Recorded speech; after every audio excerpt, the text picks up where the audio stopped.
Hey everybody, it's Wednesday, and that means your buddy, your pal, your man on the inside of the wacky business of comic books is back to answer questions about what he does for a living.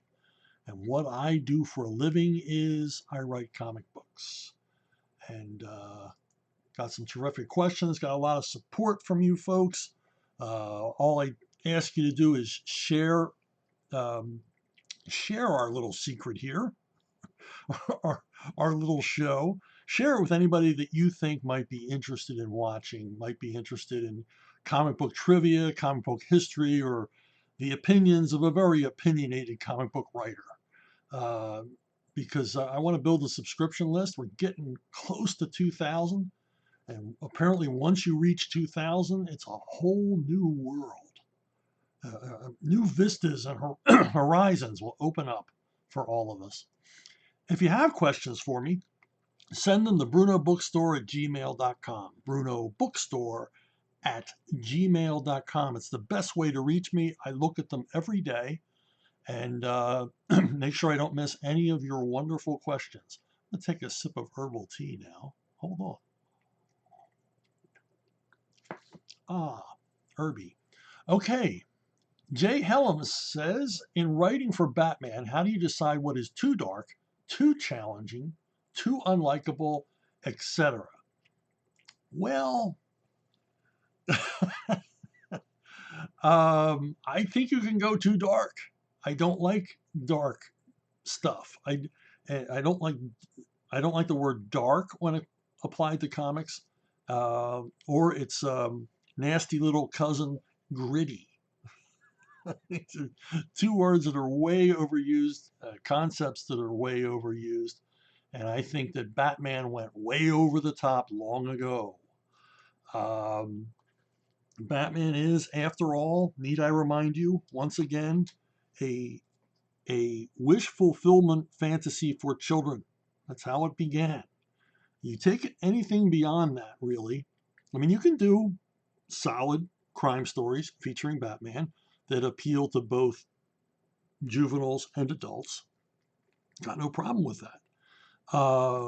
But once you cross the line over into, dark and psychotic and nihilism, it gets a little fetishistic to me, because there's no end to going dark. I mean, where does it end? Porno, snuff films. Dark is a path you don't want to travel down. You can be noirish and shadowy and mystery, and there's plenty of ways to put suspense into a story without having someone get beat to death with a baseball bat, in one graphic panel after another. Uh, but dark is kind of code word for shocking, uh, amongst basically lazy writers. You know, there's a way to put resonance and nuance and shades of darkness in your story without actually going there. And for my money, there's way too much exploration of Batman anyway. Just leave Batman alone, leave him in place, and just write a good story and put him in it. We all know Batman. We all love Batman. We don't need Batman explained to us anymore. Okay, we get it. We get who Batman is. That's why we love him, because we get him. So just write some good stories and put Batman in them. That's what I always tried to do. I think I only went back and retold his origin one time, and it was because it was part of a story. And it was I think it was 0 Hour. And we were kind of required to go back and revisit the character's past.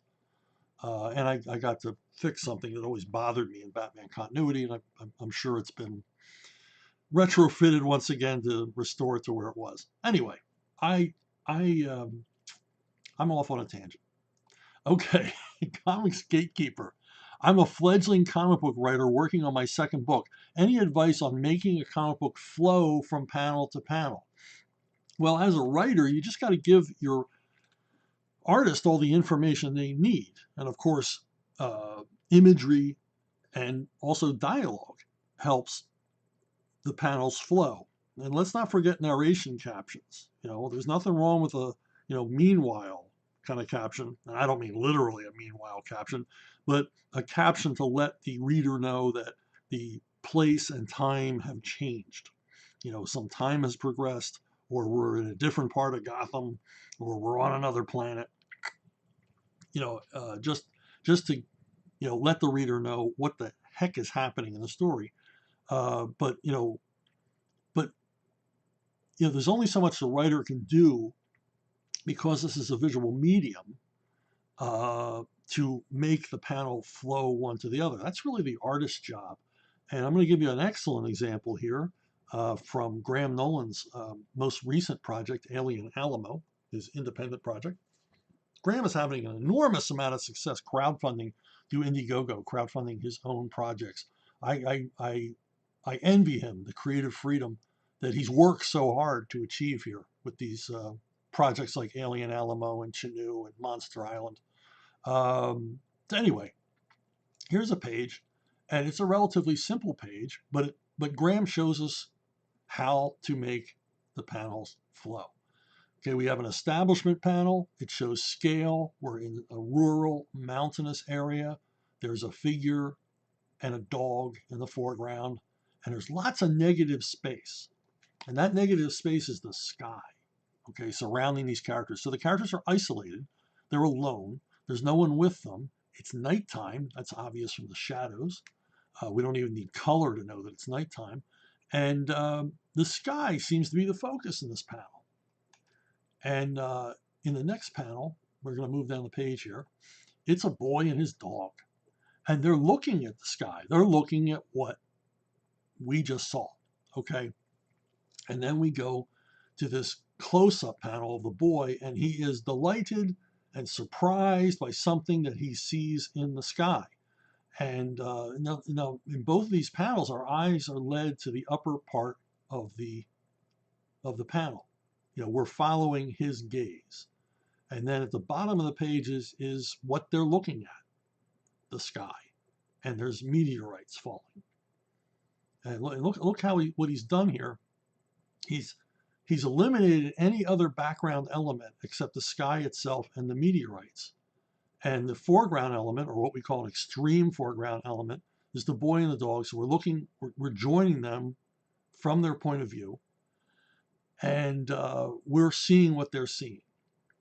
And as far as panel flow goes, importantly, the meteorites are falling toward the right-hand side of the page. And what does that mean? That means page turn. Okay, they're falling. So your eye goes down this page. Let's go back again. Your eye just naturally, Graham just leads you to see what he wants you to see all the way down this page. Now, it certainly helps that Graham is the writer as well, but I've worked with Graham. He's one of my most frequent collaborators, and I know that when I write a page, that he is going to know what to do to draw the reader's eye from place to place. And also, word balloon placement comes in play here. Word balloon placement can also lead your eye down the page, but it has to be integrated with the art. Lettering is part of the art. So, that's the best example I can think of from an absolute comic book master at drawing the eye, making you look at what he wants you to look at when he wants you to look at it. Doug Turner.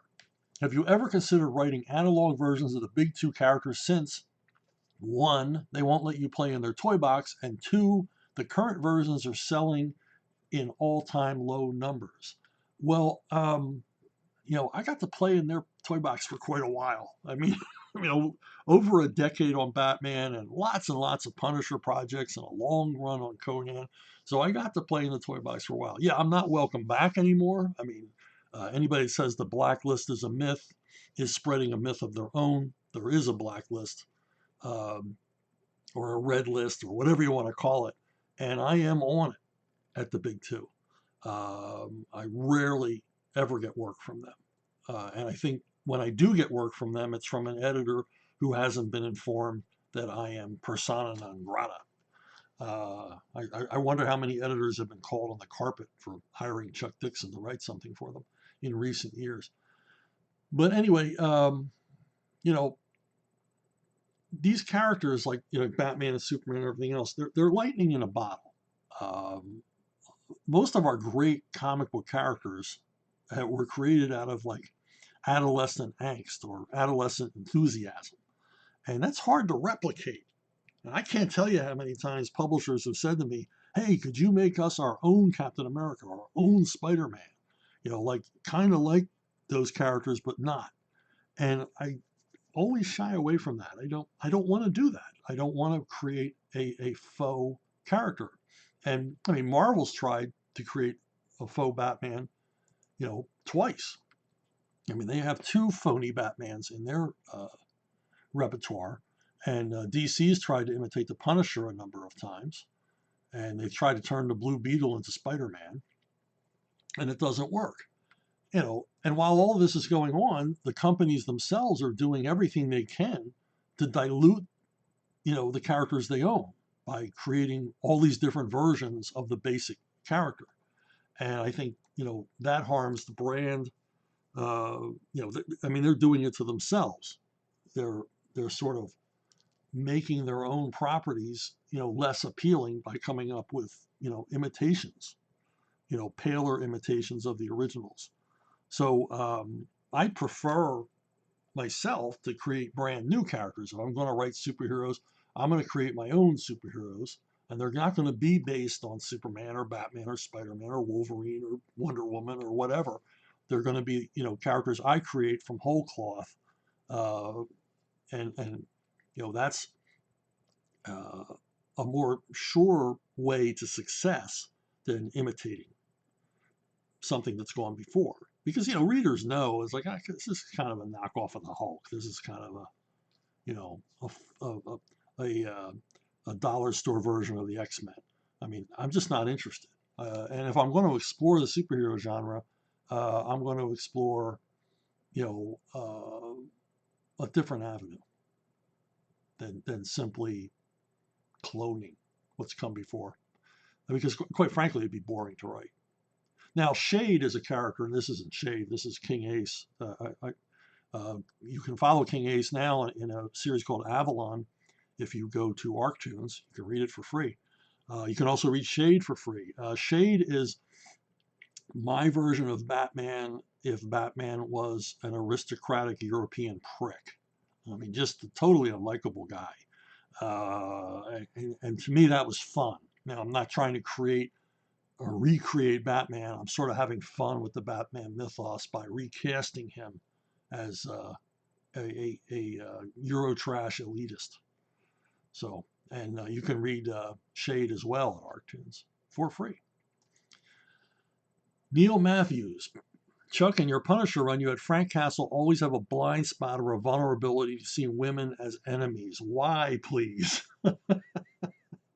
Well, Frank Castle at heart is a nice, Italian Catholic boy, and I'm sure he loved his mom, and he was raised to respect women, and by respecting women, if you're raised to respect women and be a gentleman, then you kind of put women on a pedestal. And the Catholic Church is really all about putting women on a pedestal with the Virgin Mary and the celebration of motherhood and all the rest of it. And I know all those are good things. I don't have a problem with elevating women in our society and the way we view them. But Frank has sort of an idealistic view of what women are about. I mean, he was in love with his wife. Uh, from everything we can tell, she was a wonderful wife and mother to him, the love of his life. And but he's not. He doesn't have a lot of. He just has a blind spot toward women, and the thing is that feeds into the crime genre. And really, Punisher is a crime genre book, and the femme fatale uh, goes all the way back. We go back to Mary Astor as Bridget O'Shaughnessy in the Maltese Falcon. And she leads Sam Spade around by the nose until he figures her out. So that's what a femme fatale does. She comes up on the hero's blind side, and back in the heyday of Hollywood, you had actresses like Elizabeth Scott and Marlena Dietrich and Ida Lupino, who practically specialized in playing femme fatales, kind of women who lead men astray, or basically have men twisted around their little finger and use them and manipulate them. And this is a long Hollywood tradition that it continues to this day. And it's sort of an integral part of the crime genre that the hero, who's always a male stereotype, a male iconic stereotype with flaws, kind of doesn't get women, or is led through misunderstanding or sympathy or lust into doing things that the woman wants him to do, against his own will. And comics have a tradition of this as well. Iron Maiden and the Thunder Agents, and of course Dragon Lady and Terry and the Pirates, a legendary femme fatale figure. Valkyrie in Airboy, and obviously Catwoman. And I'm using the TV Catwoman here as opposed to the comic book version because the TV show is really the first time we see Catwoman as a femme fatale.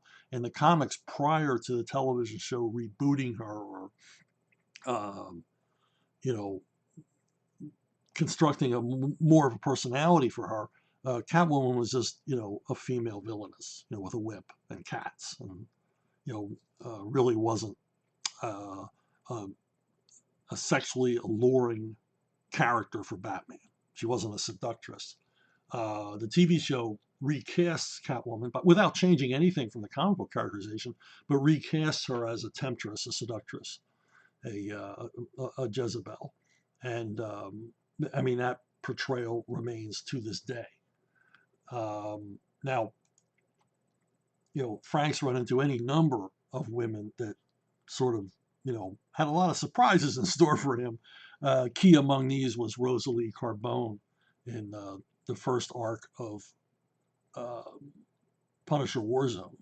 And Rosalie was every bit the mafia princess, except, she wasn't adverse to actually getting in the game. And so she was a bit of a crime lord herself. And of course, she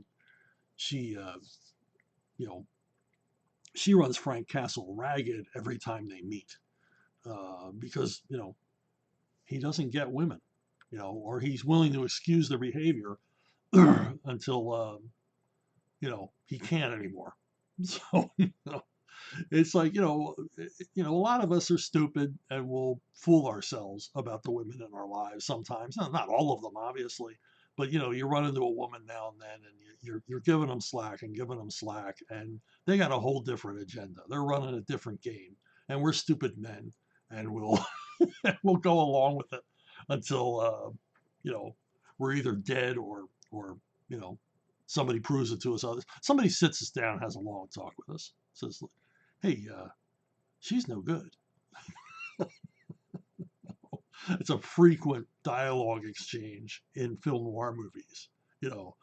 You're no good. Chris Gentili, what are your uh, opinions on Harley Quinn? If you could use her in either an issue of Batman or her own story, how would you use the character? I only wrote Harley one time in all of the time I was on Batman, and it was in a Batman Gotham Adventures issue that I believe, man, who I can't, I want to say Scott Peterson was the editor on that, but I might be wrong because Scott was also writing for it as well. Anyway, I found the mix, or the team up of Harley and Poison Ivy, to be amusing on the TV show, and I liked the character on the TV show very much. So I decided to use these two characters in this story. I think this is one of those, Chuck, we need a script in a week. We're kind of stuck deadline wise. And then you'll get to work with Joe Staten, which I always say yes. And I think that was it. And I thought, well, I'll do a Harley and Poison Ivy story because it kind of writes itself. And I like the Harley animated character, created by Paul Dini and Bruce Timm, and voiced by Arlene Sorkin, who gives Harley that wonderful. I don't know how you describe that voice. She's got she's got some sort of a accent from one of the New York boroughs, and she's kind of a it's like Marilyn Monroe on helium. I don't know quite how to describe her character, but I used to enjoy it on the animated series. I don't so much enjoy the incarnation now, but I understand the popularity, and maybe you do too. But if you don't, I'm going to explain the popularity of Harley Quinn to you. She's an outsider character. She's a stand-in for the fan because she's constantly commenting on what's going on in the story. She's an agent of chaos, an agent of change within the story, but she's also somewhat always portrayed as somewhat removed from the story, as kind of a participant and an observer at the same time. And she voices sort of snarky uh, reactions to things. She adds her own editorial opinion to what's going on, and that's the appeal. She's a fan. She's a fan stand-in, and that is very much the same appeal that Deadpool has. He plays the same role in his own stories as a participant and an observer. He's commenting on everything that happens, in a meta way, breaking the fourth wall, and so he becomes, and we when we read about these characters, we project ourselves on them. We project ourselves more on characters we like, characters that we respond to. I mean, it's one of the reasons that Spider-Man is so popular. Spider-Man, Peter Parker, is so easy to project yourself on because we've all been Peter Parker at one point in our life, or many points in our life. And here, Deadpool stands in for us, know-it-all geeks who are just too cool for school and not taking anything seriously, and you know, ready to throw some snark around. So that's the appeal of Harley Quinn and Deadpool. And for proof of this is how many times you see Harley Quinn and Deadpool appear in cosplay. I was at a convention once. Think about conventions you were at in the past. God knows if there's going to be any conventions in the future, but think about ones you were in the past and think about how many Harley Quinns and Deadpools you saw. I did a small show down here in Florida one time, and literally half of the cosplayers, and there were a lot of cosplayers there, half of them were Deadpool, and about 20% of them were Harley. There were so many Harleys and Deadpools running around. It's a wonder that the companies haven't thought of crossing them over. Hell, give them a regular monthly title together if you really want to make some cash. But there you go. Those are my thoughts on Harley Quinn. And on to Samuel Yall. What was the reason for ditching Ariana Dershenko? Ditching? That's hard. That's harsh. Ditching Ariana Dershenko as a love interest for Tim Drake was to make way for Stephanie Brown since she was becoming so popular with the fans. Ariana Dershenko was daughter of Russian immigrants. She was Tim Drake's first girlfriend. Well, first she was involved in a hostage story. I believe it was a hostage story in Cry of the Huntress, the third Robin miniseries. And that's how she meets Tim Drake. And she happens to go to his high school. And, the third Robin miniseries, a lot of the elements in that story were included to set up the Robin monthly that was to follow. And so we meet his girlfriend, we meet his high school pals, we meet his, we learn more about his father and meet the housekeeper, all that stuff, all the ensemble cast, supporting cast that you need to keep a monthly going and keep it interesting. And the thing with Ariana was that there came a time when, her story was over. Sometimes you have a character and there's just no more to tell.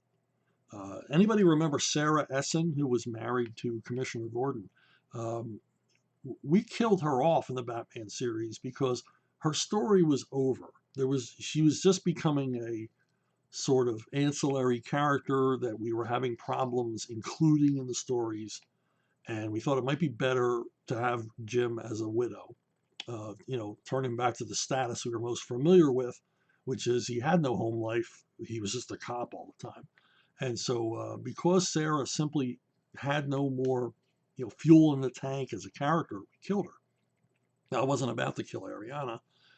because I thought, if I stay on it, I mean, I was willing to stay on Robin until issue 200 at that point, and I thought, well, I might want to revisit Ariana, because she was an interesting character and she had the Russian background, and readers liked her, but as you said, Spoiler had entered the picture, and for a while I had the Betty and Veronica thing going on. Who's Tim going to be attracted to? Stephanie Brown or Ariana? But I thought it was unfair to the characters and unfair to the readers to keep stringing them along like that. Yeah, it's fine for Archie Andrews not to be able to make up his mind because that's at the heart of that franchise. But and also Archie comics have a new audience every few years. But we're talking about superhero comics. People will read them literally from their adolescence into their middle age. So, you can't string readers along for 10 years, the same subplot. So I had to wrap it up sometime. And so Ariana, as you say, got ditched. And Spoiler became Robin's main romantic interest. If I had stayed on the book longer, I probably would have introduced another female character, and recreate a triangle once again. But I didn't get to that. But you know, but that's the reason why characters come and go. You just sort of run out of story for them, and after a while they become an inconvenience. Now, speaking more on Robin, Robin's dad, Jack Drake, he was the only living parent that Tim Drake had. And I can't tell you how many times the bad editors were like, when are you going to kill him? And I was like, I never want to kill him because without Jack Drake, um, Tim Drake becomes Dick Grayson. He's cut loose. He's an orphan. And there's no reason, compelling reason for him to continue to have to hide his secret identity. I got so much story grist out of Tim having to, basically uh, fool his father and lie to his father, for which Tim Drake felt a lot of guilt, in order to, get out and become Robin at night. And there was so much story stuff there. And there's an example. I kept Jack Drake around because there was so much more story to tell. He was a fixture in Tim's life, and I wanted him to stay there forever. And some of my editors argued that he was complicating the stories. And I said, well, that's exactly why I want him around. He should be complicating the stories. There should be that background tension that, wow, will Jack Drake ever figure out that his son is his sidekick to Batman? Um, you know, so I was never going to lose Jack Drake. And I don't know if Jack Drake is still alive in continuity. I hope so. I like Jack. Hey, here's a new feature. Nobody asked me this because you wouldn't know about it to ask me. And so every once in a while, I'm going to answer a question that wasn't asked, and I'm going to call that story time. Back during Nightfall, we had our big Nightfall summit, and Denny O'Neil laid it all out for Alan Grant and Doug Mensch and the associate editors and me. And, everything was set in place except the villain. We had to create the villain. And he didn't have a name. Our working title for him was Doc Toxic. And so about 6 months after the first Nightfall Summit, now from the Nightfall Summit on, we were working on lead-up issues to Nightfall. Readers had no idea that we were writing issues in preparation for Nightfall, that we were setting it all up previous. And we wanted to keep it that way. But we reached the point where we were out of those sort of lead-up issues, and we needed to create this villain. We needed to know who he was and what he was about. And Denny O'Neil suggested coming up to New York and having a mini summit, like a 2-day summit, meet in some conference room in some Warner's building. And I said, I can't do it. I can't do it. My wife was pregnant with our first child, and she was very close to delivery date. I mean, within 2 weeks of delivery date, I said, I just can't go away. And we don't have any family that lives close here. And so Denny said, well, we'll come to you. And at the time I was living Pennsylvania. It wasn't that far from New York. And so Denny rented a van, and they headed on down to Pennsylvania. And they picked up Doug Mensch on the way. He lived in Pennsylvania as well, up there in Bucks County. Picked him up on the way, and brought along Scott Peterson and Darren Vincenzo, who were Denny's associate editors. And I assume Jordan B. Gorfinkel was left back at the offices to hold down the fort. So anyway, we had a good meeting, and basically what happened is Denny assigned me to create Bane because I was arguing that how important it was that this character be fully realized, because it's hard to create a character and guarantee the readers are going to respond to him. So I said we got to put a lot of extra effort in here because this guy is at the core of Nightfall. If the main villain doesn't work, the whole thing falls apart. The main villain is the key. And Denny was like, if you think it's going to be so hard, you go home and do it.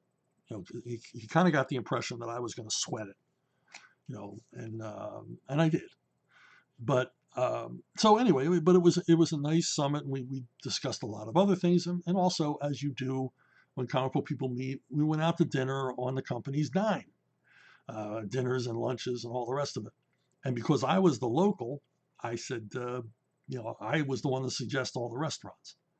And one day we went to I know that Denny loved Chinese food, and it was an excellent Chinese food. It was in Lancaster, Pennsylvania. Not a place you would think you would find a great Chinese restaurant, but this place was terrific. And we all went there, and I drove, and we had a great lunch. And Denny was happy, so I was happy.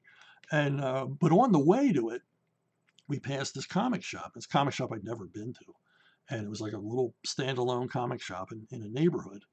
And Doug said, "Hey, on the way back," Doug Mensch said, "on the way back, let's stop in there and just take a look around." And we're like, why not?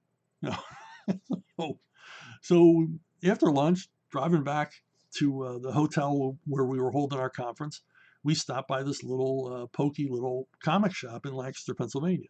And by the way, it was not Joe Miller's shop. So I want to say that up front because of what happened next. But Joe Miller had an absolutely fantastic comic shop in Lancaster, but that's not the one we're talking about. I can't even remember the name of this place. So, anyway, we go in there, and like I said, it's pokey, it's a little grubby. This was not it. This is a still from Comic Book Villains. That's Donal Logue, or Logue, as a comic book retailer. This is the only crime movie, noirish crime movie I can think of where the main characters are comic book retailers. So if you ever get a chance to see it. It's a fun movie. So anyway, we go in there and we're looking through long boxes. We're just hanging around. We're browsing, and the owner is the only guy in there.